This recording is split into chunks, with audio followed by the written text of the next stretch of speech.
Hello, welcome back to BlenderSushi Live Noding. In this episode, we're gonna take a look at how to create this kind of effects. I saw this at the Abduzeedo.com. It's a website with a lot of design inspirations and mostly typography kind of design for graphic designers. So this is more like graphic design kind of job. But I saw this and then, hey, I think we can recreate that using animation nodes. Yeah, the whole design and layout arrangement itself is another thing, but we're gonna do something that's simpler. Like in this case, you see this is just a bunch of text that I turned into letters, and then now they are kind of on top of each other, but they can never be like intersecting because they are all in different layers. So we have some kind of sorting system. If you hear the noise today, I'm doing this actually outdoor, because of the noise the construction is doing, so sorry about that. So let's start from scratch. Let's make some kind of text. This can be anything, but let's see, this is like typo depth effects 001. Kind of write something Blender and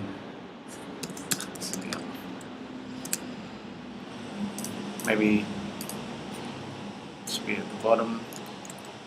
So we need to kind of make this a little bit more interesting. Like in the example here, it's using script. So let's do that.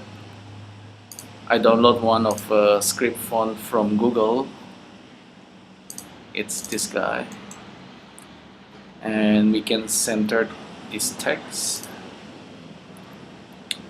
and also let's play with that. So I just make them slightly overlapping with each other, like that. Save.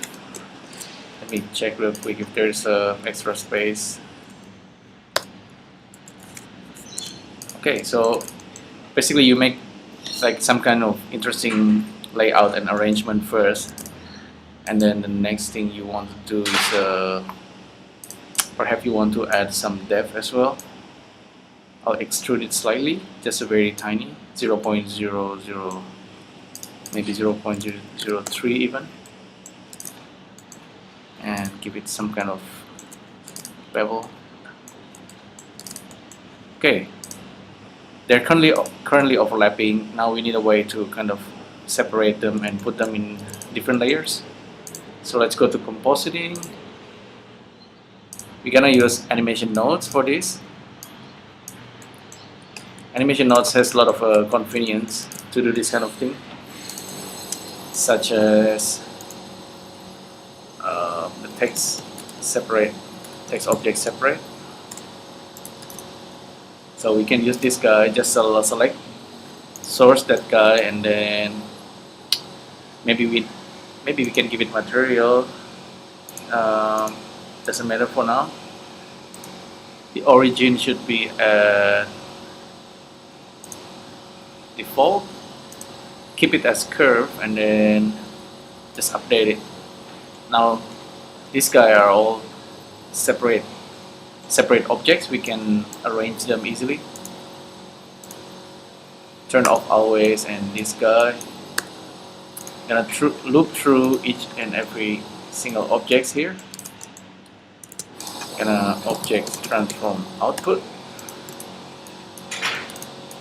We're gonna set the initial position. If we just plug in the, let's say, see how we're gonna do this. Of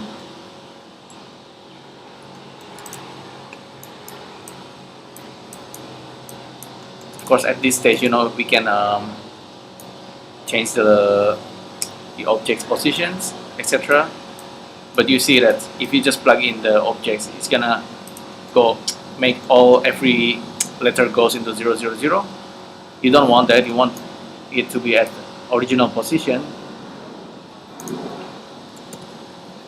like that, and then you can kind of transform it somehow. So I will use vector math, and if we just use the index in the z-axis, you will see that we're getting something like that, because it's every single letter is kind of in order, so we get that. That's probably not what we want.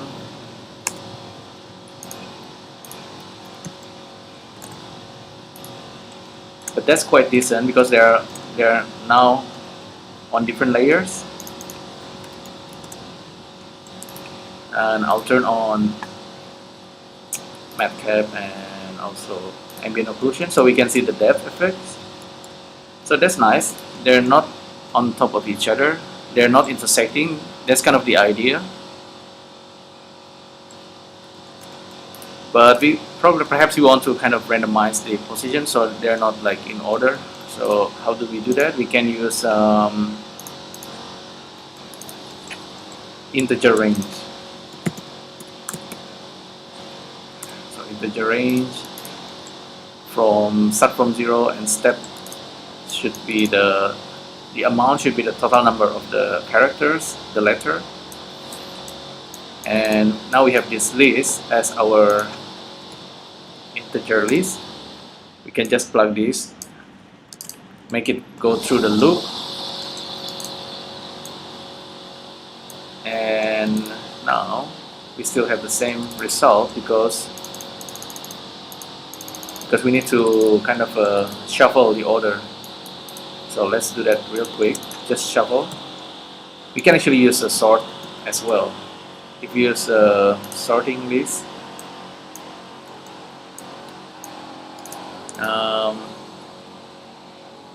you can reverse the list, or you can use also like a list shift. Plug in the list and that guy, so we can shuffle the list. You see, that also can be interesting.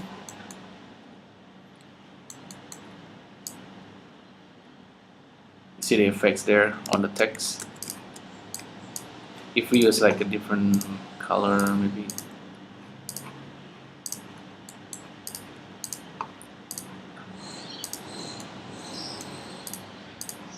I'll just stick with this. So you can shift it. And the cool thing is, of course, they are all animating at the moment. And perhaps you want to also wiggle it. Number wiggle, no, vector wiggle. You can do that. Use the original, actually use the vector Euler wiggle, and then Euler math. Get the original rotation, get the wiggle one, combine the two, and then plug it into the rotation. And let's see, we just want to wiggle it in the z-axis, I think. So like something like that.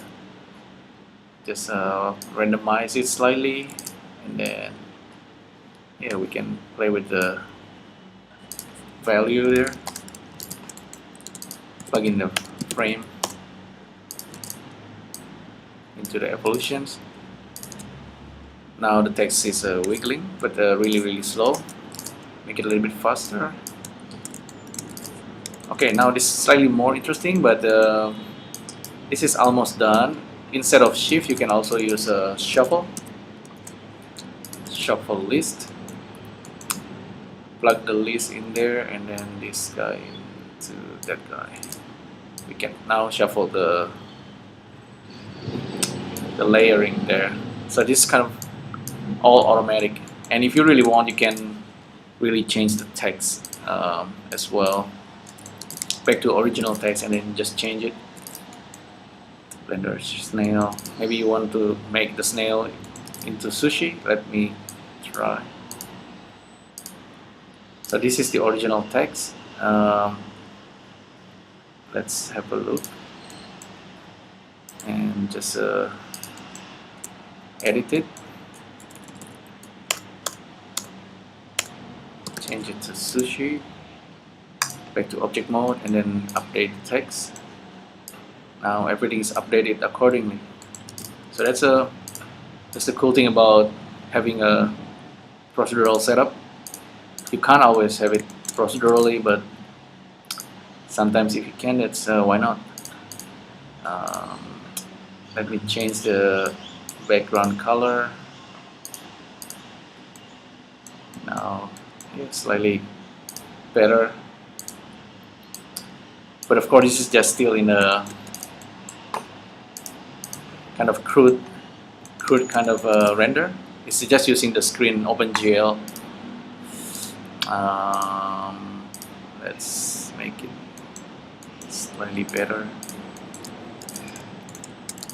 Alt A. Now we have the full speed of the animations.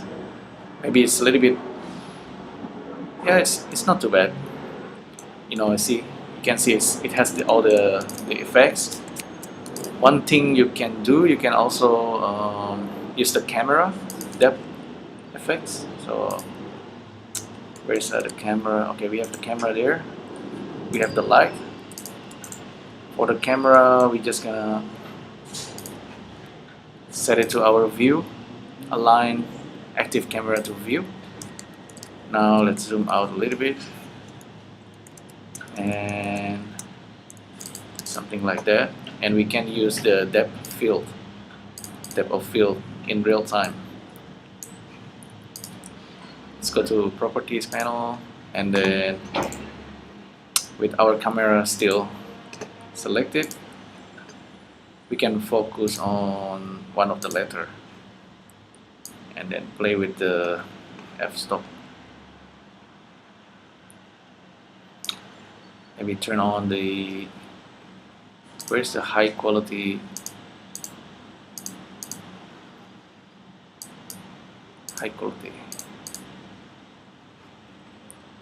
The high quality seems to be affecting the exposure as well, but yeah, maybe do that later. But there you go. Now it has some depth of field effects, and the text also on top of each other, and then we can animate it. It's all real time. You can zoom in, zoom out. Yeah, so that's how you might to create this kind of effects. In this one, of course, it has like a nice bevel and some nice material, and then it's actually rather simple. You can do that quite easily.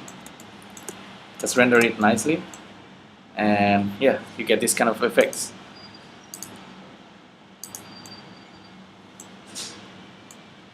There you go. Just a quick text effects created using animation nodes add-on in Blender.